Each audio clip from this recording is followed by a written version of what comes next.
Briefing, briefing, Briefing, briefing, briefing, briefing, briefing, briefing. Ah, ils sont où les joueurs? Eh Elles sont où ben, les joueuses? je crois qu'ils... Ah mais non, mais ils arrivent que vendredi. Ta ta ta ta ta ta ta ta ta ta ta ta ta ta ta ta. Bonjour à toutes et à tous. Salut. Salut tout le monde. Donc on va vous commencer ce petit briefing dans cette vidéo, tout simplement par commencer par les remerciements qu'on refera certainement sur le terrain. Donc déjà merci aux propriétaires, donc Christophe Omarion de nous accueillir sur ce terrain. Il est cool, c'est sympa et surtout qu'on a pu travailler aussi à faire en sorte de faire progresser les choses, c'est hyper agréable. Merci à la Petrocorp pour nous faire manger et pour nous régaler pendant tout le temps du GN.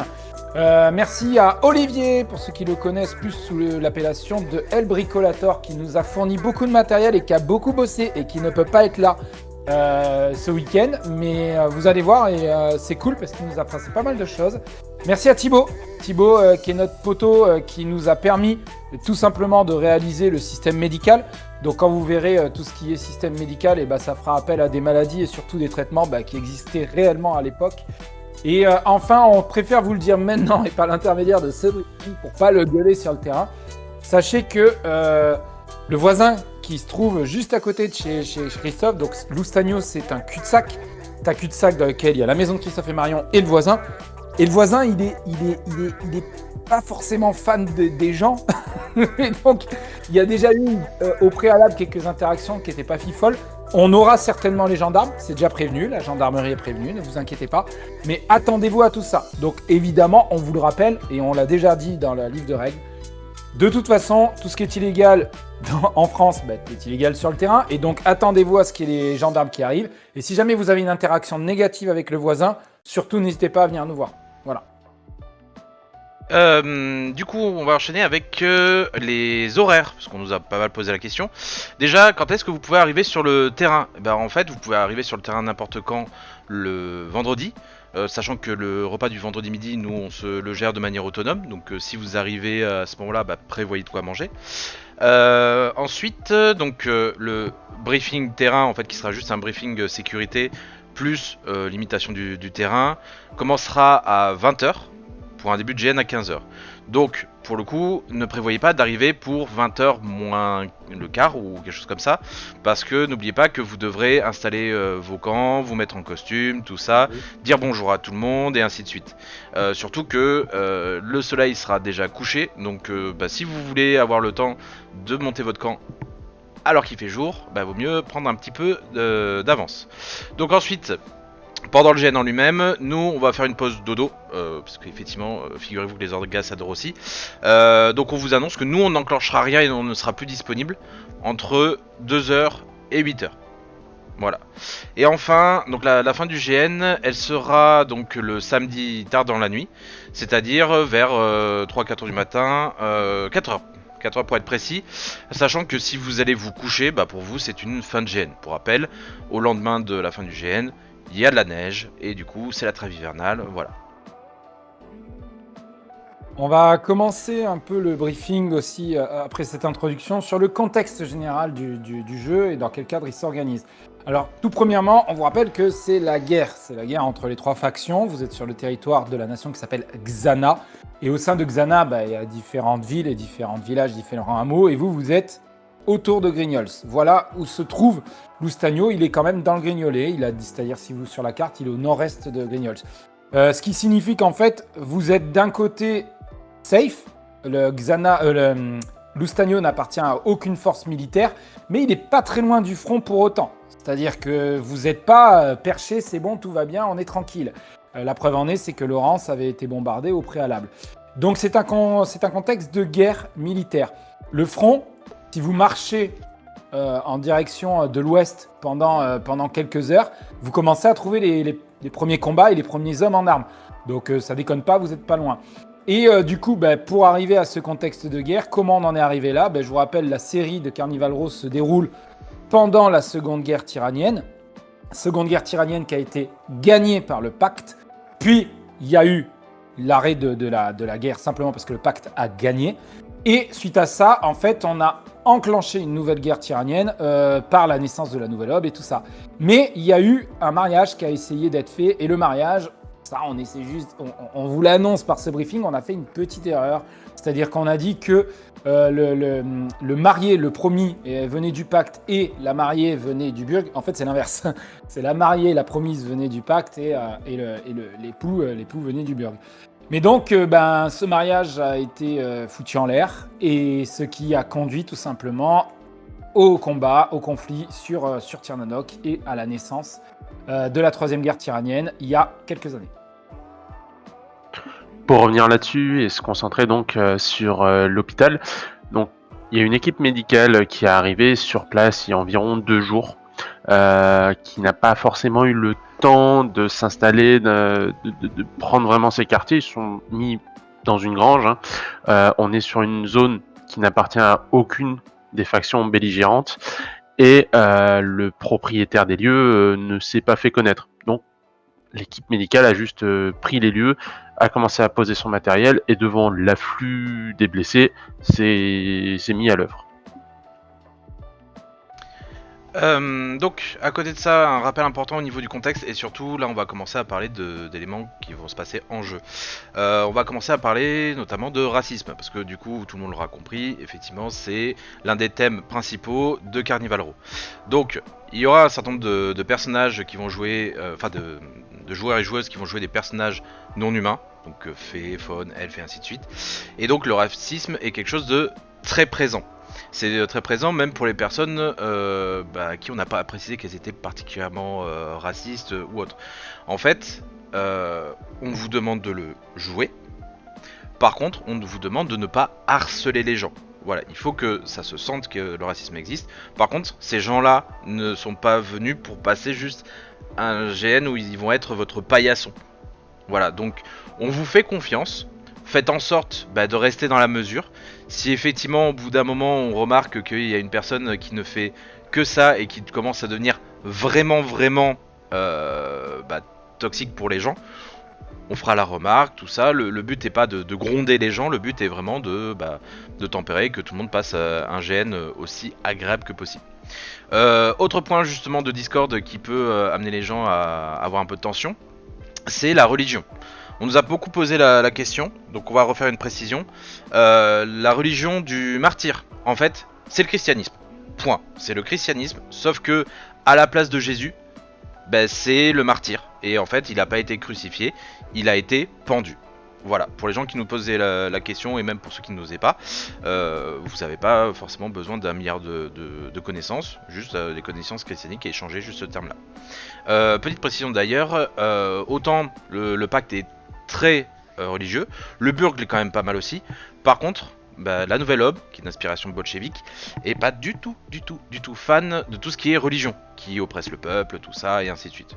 Donc voilà, c'est une petite précision qu'on voulait faire, et maintenant on va passer à une partie un peu plus logistique. Pour commencer cette partie logistique, alors on va vous rappeler encore une fois, on l'a souvent dit dans nos vidéos ou que ce soit par écrit, il va faire froid et il va faire très humide.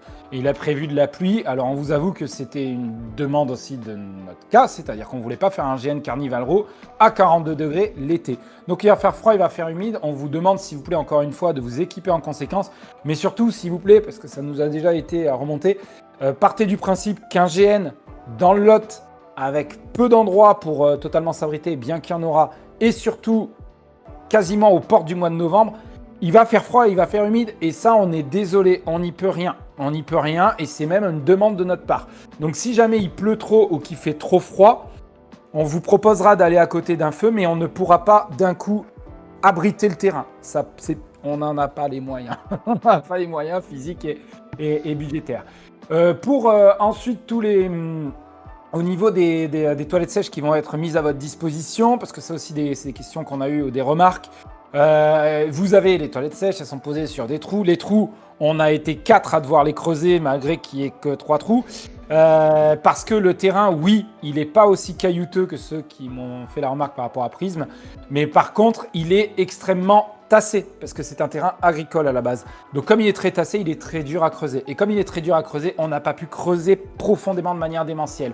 Donc ce qu'on vous demande, c'est, vous faites ce que vous avez à faire, vous jetez une poignée de sur, ou deux, ok, pas plus, et c'est tout. Si jamais vous remplissez de suite le trou, nous, on n'en sera que désolé. Et à part peut-être débarquer le lendemain avec une pioche, on pourra rien y faire.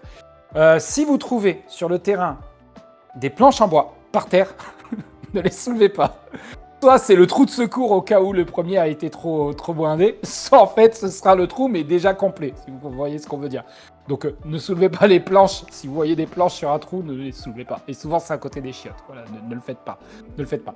Et enfin, au niveau du papier, jetez-le bien dans le trou. Ne le jetez pas dans une poubelle. Parce qu'il y a des gens qui disent, comme c'est pas biodégradable, il faut le jeter dans une poubelle. Là, on va vous demander de jeter dans le trou. On fera notre possible pour acheter du papier qui sera cohérent avec une idée de biodégradabilité là. Mais voilà, jetez bien dans le trou. Ne jetez pas à côté.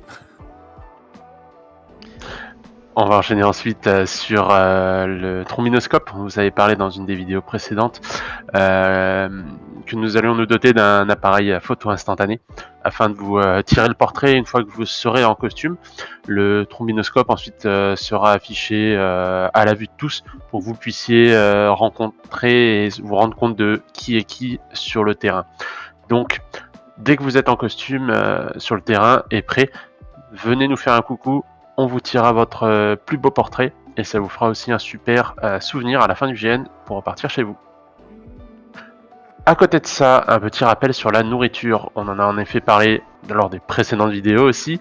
La nourriture est volable. Tout ce qui est dans votre camp peut être récupéré. Cependant, les repas qui sont servis individuellement, et on tient à le souligner parce que c'est des questions qui ont été remontées par les joueurs, les repas sont servis individuellement et il n'est pas question d'agresser nos bons amis de la Petrocorp.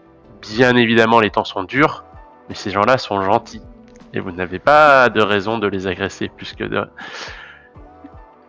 Donc, par ailleurs, vous pouvez aussi faire du pain.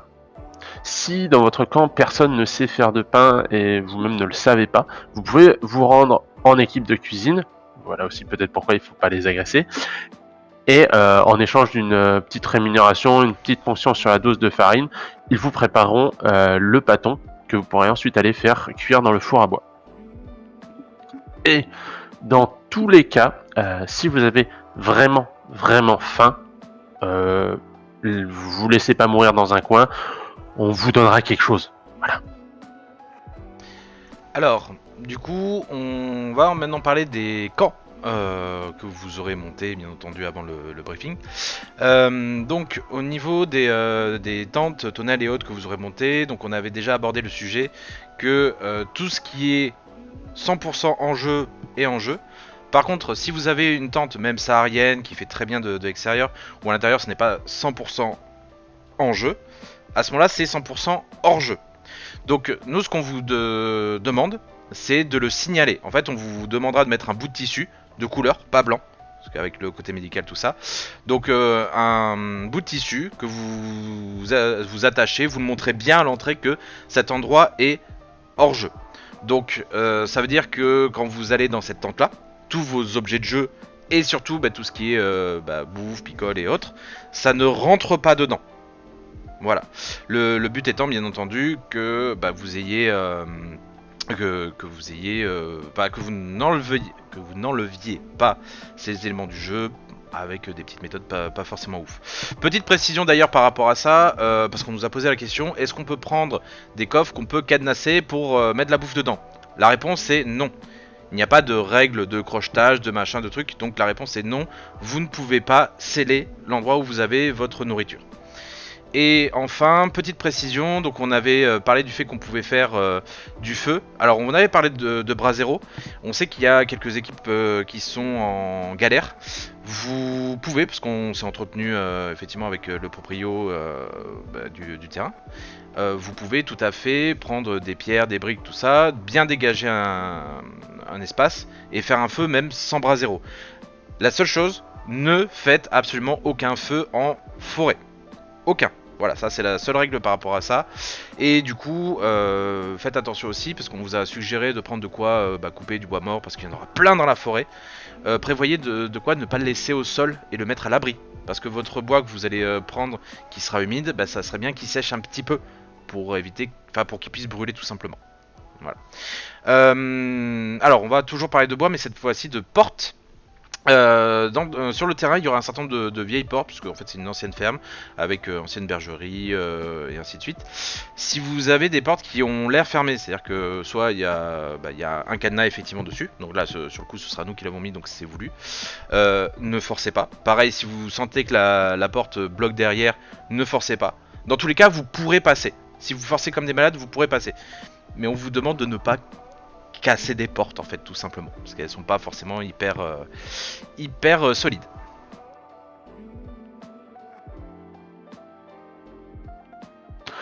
Et donc on va attaquer le troisième point de cette vidéo qui portera sur les règles. Tout d'abord les peluches. Si Julien tu veux bien nous montrer ta couille. Voilà. Elles sont trop mignonnes. Donc ces peluches symboliseront les animaux de la forêt que vous pourriez trouver et aller chasser. Tous les joueurs, sans exception, peuvent aller chasser. On attend de vous que vous fassiez un petit RP autour de ça. Bien évidemment, les peluches n'opposeront aucune résistance. Et vous pourrez ensuite, par exemple, les ramener en cuisine pour les échanger contre de la nourriture. Petit rappel ensuite sur les armes. Qui en a et comment ça marche? Vous êtes, pour rappel, dans un hôpital neutre. En revanche, il y a plein de camps, de factions belligérantes, de gens qui ne peuvent pas se supporter. Vous avez été désarmé, c'est-à-dire que vous n'avez pas d'épée, d'apparat, d'armes à feu.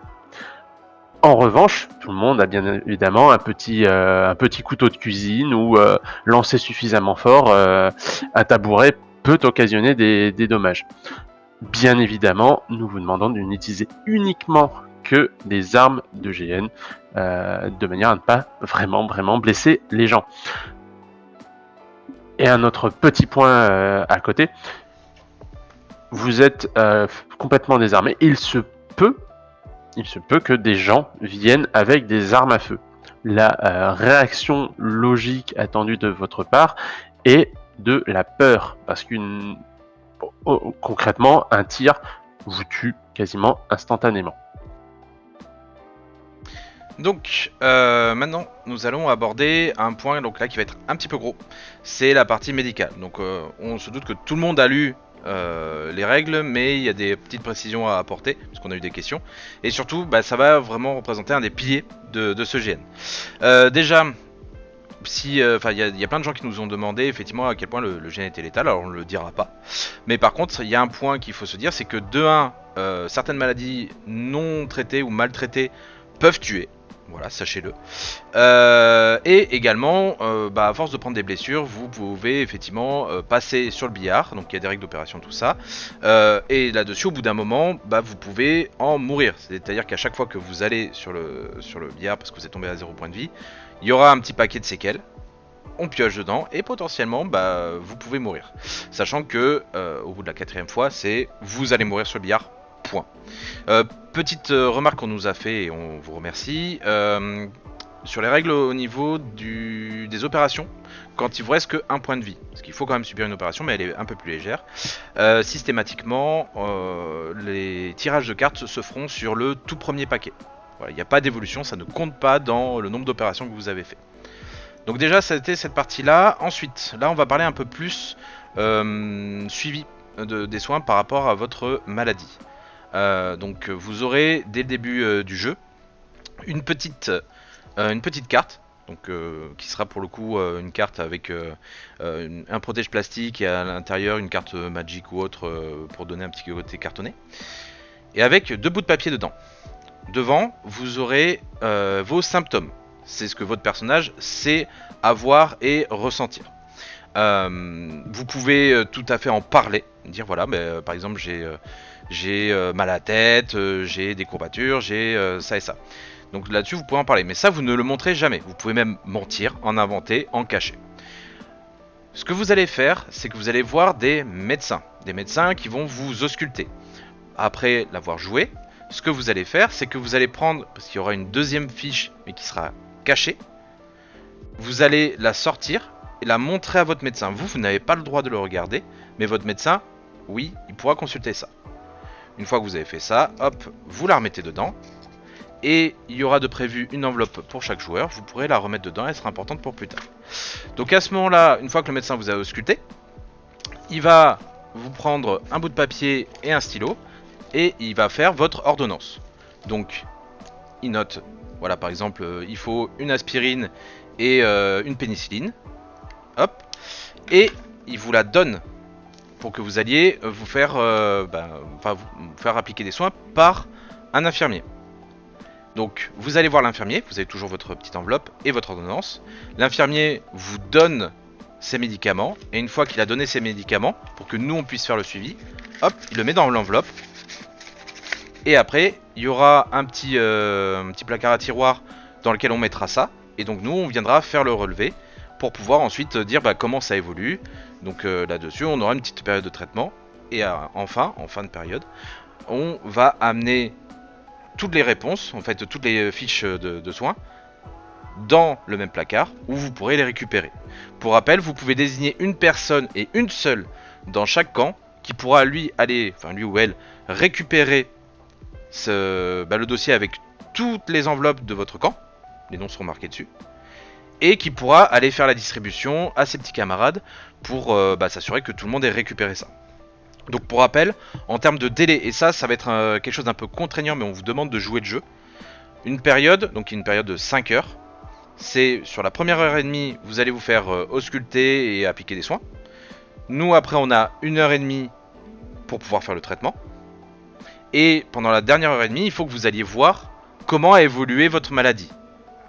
Donc vous aurez fait le calcul assez rapidement, il manque une demi-heure, c'est parce qu'on va pas être aux pièces non plus. Voilà, on vous demande de jouer le jeu, nous on va être le plus souple possible, mais on n'ira pas courir après les gens qui n'ont pas suivi les soins. En fait, on fera juste évoluer la maladie de façon certainement tragique. Petite précision aussi au niveau des périodes, parce que là, des gens ont déjà commencé à faire le calcul. La première période, elle démarre à 7h du matin. Enfin, la première période de samedi, elle commence à 7h du matin. C'est très tôt. Et donc, pour celle-ci, on fera une petite entorse. Là, les soins, vous pouvez les faire sur une période un peu plus grande. Mais globalement, considérez qu'à partir de 10h, toute personne qui n'aura pas, qui sera encore en train de dormir et qui n'aura pas fait ses soins, bah tant pis, elle aura loupé, on considérera qu'il n'y aura pas eu de soins. Voilà pour ça. Donc là effectivement c'est une partie assez grosse. On vous demande effectivement de jouer le jeu en fait tout simplement. Mais voilà, ça fait partie d'une des grosses mécaniques de ce GN. Donc petite précision aussi par rapport à la médecine, et ce sera la dernière. Il y aura donc des médicaments pour pouvoir soigner les gens, ça vous l'aurez compris. Par contre, on vous le dit tout de suite, parce qu'on sait qu'il y aura forcément des gens qui viendront nous voir pour nous dire « Je pense que vous avez mal géré, parce que c'est difficile à évaluer tout ça ». Alors, on l'a très très bien évalué, il y aura du manque. On ne vous dit pas si on aura beaucoup, si on en aura énormément, et ainsi de suite, il y aura du manque. C'est voulu. Et effectivement, c'est un temps de guerre, et donc là-dessus, c'est un choix de la part des organisateurs. Petite précision d'ailleurs, si vous arrivez à avoir un peu de médicaments que vous voulez pas donner à l'hôpital, mais que vous voulez vous soigner tout seul, vous pouvez bien entendu ajouter dans votre petite enveloppe ce que vous avez pris sans que votre médecin ne vous en parle. Enfin, ne vous le donne en fait. Voilà déjà pour ça, et maintenant nous allons aborder un point un peu plus rapide, à savoir les loots, parce qu'on parlait de médicaments. Les médicaments donc qui peuvent être soit récupérés tels quels, ce seront des petites fioles pour rappel, et sinon ils peuvent être fabriqués par de la pharmacologie. On y reviendra un peu après. Pour le loot en lui-même, donc il y aura des petites boîtes, comme des boîtes de surimi, dans lesquelles il y aura des cartes, donc pareil des cartes plastifiées mais d'une autre couleur, avec dessus des ressources qui permettront de faire cette pharmacologie. Tout le monde peut voir qu'il y a ces petits buissons avec pas mal de fleurs, tout ça, et en parler, il n'y a aucun souci. Par contre, donc chaque personne qui a la compétence récolte pourra looter une carte au hasard, donc c'est une par boîte et par période. Ne comptabilisez pas le fait que vous avez pas fait de récolte à la période précédente, donc du coup ça va, cette fois-ci je peux en faire deux. C'est vraiment une par période. Et donc là aussi vous aurez commencé à faire le calcul parce que vous êtes des gens très intelligents. Mais la première période, elle sera la nuit, elle sera le soir, il n'y aura pas de lumière. Et je ne vous le cache pas qu'il est très probable que ces buissons giboyeux ils soient en forêt. Et donc on vous suggère très fortement de vous équiper avec des lumières en conséquence. Voilà pour ça. On va continuer avec les 2 derniers petits rappels de règles. Le premier, c'est le rappel sur la télégraphie. Donc pour ceux qui ont la compétence de télégraphie, tout simplement, vous avez une vidéo qui vous permet de comprendre comment fonctionne la télégraphie. C'est une vidéo personnelle, vous ne pouvez pas la montrer. Elle est destinée à votre personnage. Chaque personnage qui a télégraphie a sa propre vidéo. Du coup, au niveau par contre du télégraphe, comment ça marche? Déjà, vous ne pouvez envoyer un télégraphe qu'à partir du poste de télégraphe. Attention spoil, il y en a un seul. Il y en a un seul de poste de télégraphe. Et il s'avère qu'il est dans une pièce centrale du jeu où tout le monde peut pouvoir envoyer un télégraphe. Une fois que vous envoyez le télégraphe, il n'y a pas de problème. Par contre, pour le recevoir, tout simplement au poste de télégraphe, de temps en temps, vous allez entendre un petit bruit parce qu'il y a un papier qui sort. C'est vraiment physiquement une petite imprimante avec un papier qui sort. Ce papier, il y a marqué un destinataire, par exemple la Nouvelle Aube, et il y a marqué toute une série de chiffres. Pourquoi? C'est le cryptage de la Nouvelle Aube. Donc il n'y a que la personne, le télégraphe de la Nouvelle Aube qui peut le lire. Vous, n'importe qui, n'importe quel civil, n'importe quel médecin, n'importe quel membre du pacte peut récupérer ce papier et en faire ce qu'il souhaite. Est-ce qu'il essaie de craquer le code? Est-ce qu'il essaie de le garder? Est-ce qu'il le fout au feu? Ça vous regarde. C'est un objet de jeu qui apparaît. Autrement dit, commencez déjà à vous mettre d'accord entre vous les télégraphes. Ça, c'est vous qui jouez parce qu'en fait, à partir du moment où le papier arrive, si vous ne mettez pas la main dessus par X ou Y moyen, potentiellement, il est perdu. D'accord? Donc oui, tout papier qui sort du télégraphe est récupérable par n'importe qui. Ça, c'est un truc qui est important. Et autre point au niveau de la pharmaco. Pour ceux qui jouent pharmaco, cette fois-ci, vous allez avoir 2 vidéos. La pharmaco pour pouvoir créer des médicaments et la pharmaco pour pouvoir faire de la recherche. Donc vous avez ces 2 vidéos, elles sont regardables sur la chaîne YouTube et n'importe qui peut la regarder, mais ça ne lui apporte rien parce qu'il n'a pas la règle pharmaco. Par contre, il y a un point qui est important au niveau de la pharmaco, c'est que vous aurez dans la pharmaco un petit endroit où il y aura marqué des fosses. Et dans cette défausse, il y aura des cartes. Des cartes de quoi? Les cartes de loot que vous a parlé l'ami Erwan. Et en fait, tous les joueurs, ils ne peuvent pas récupérer des cartes dans la défausse. C'est pour le jeu des pharmacos, c'est pour qu'ils lâchent leur objet et qu'ils ne soient pas obligés d'aller voir par exemple des orgas pour qu'on leur colle des conneries. C'est juste, si quelqu'un met quelque chose dans la défausse, ça a disparu. C'est juste qu'après, nous les orgas, on va venir empêcher. Parce que oui, on a déjà eu des GN dans lesquels il y a des petits malins qui ont dit c'est pas grave, il y a plein de cartes ici, je prends les cartes. Voilà, non, si c'est en défausse, vous l'oubliez. Tout le monde est au courant par rapport à ça. Dernier point aussi avant qu'on oublie. Sur le terrain, parce que plein de gens nous ont posé la question, il n'y aura pas d'argent. Il y aura potentiellement des gens qui auront des choses de valeur ou autre. Mais toujours est-il qu'en temps de guerre, nous on estime qu'il n'y a pas de système monétaire viable, en plus avec plusieurs factions et autres assez différentes. Donc il est assez possible que vous en arriviez à faire tout simplement du troc. Et du troc avec des échelles de valeur qui, avec notre considération actuelle, peut être absurde. Par exemple, vous pouvez tomber sur un tableau de maître qui vaut plusieurs immeubles au burg par exemple. Mais en fait, là aujourd'hui, vous allez l'échanger contre un saucisson. Parce que le burg, vous savez pas si vous pourrez y revenir un jour. Alors que le saucisson, vous allez le manger maintenant. Et à ce compte-là, vous allez tomber sur des petits objets. Ça peut être ou des trucs comme ça, ou des petites statuettes ou autres. Avec des petites gommettes dessus. Si vous voyez ça, là-dessus on va estimer que tout le monde s'en rend compte, ce sont des artefacts Critch. Donc ça peut avoir de la valeur spirituelle pour certaines personnes ici, mais en Mésogée, donc le continent, le vieux continent, ça peut avoir beaucoup de valeur monétaire parce que des gens font la collection et ce genre de choses. Donc voilà, si vous voyez un objet qui vous semble avoir un intérêt particulier, vous regardez effectivement, ah tiens, il y a une petite gommette, donc c'est un objet de jeu, c'est un artefact Critch, non humain, et du coup, comme on l'a dit tout à l'heure, il ne rentre pas dans votre tente hors jeu. Voilà. Donc, Du coup, on en a fini avec ce briefing. On vous rappelle qu'on vous refera quand même un mini briefing sur le terrain qui se permettra simplement de connaître les limites du jeu, de savoir s'il y a des personnes parmi vous qui ont réellement des problèmes physiques ou des problèmes de maladie, et 3, d'identifier les vrais médecins hors jeu. Ce seront vraiment les 3 informations qu'on aura le plus. On vous rappelle que là, on tourne cette vidéo, nous sommes mardi midi, n'est-ce pas les amis? Mais du coup, à partir de mercredi matin, nous partons sur le site. Donc en fait, on part du principe que c'est terminé pour les questions, que vous avez parfaitement compris vos BG et parfaitement compris les règles. Voilà, c'est tout. Si jamais vous avez des doutes sur les règles, sur vos BG, on vous invite à relire les règles, à réécouter les BG et même potentiellement à revoir certaines vieilles vidéos qui vous traitent aussi de certains aspects. Voilà. Donc moi, il me reste qu'une seule, c'est vous dire à très vite à toutes et à tous. Voilà. puis bonne route aussi. Bon courage et À- à plus tard de l'autre côté. À tantôt.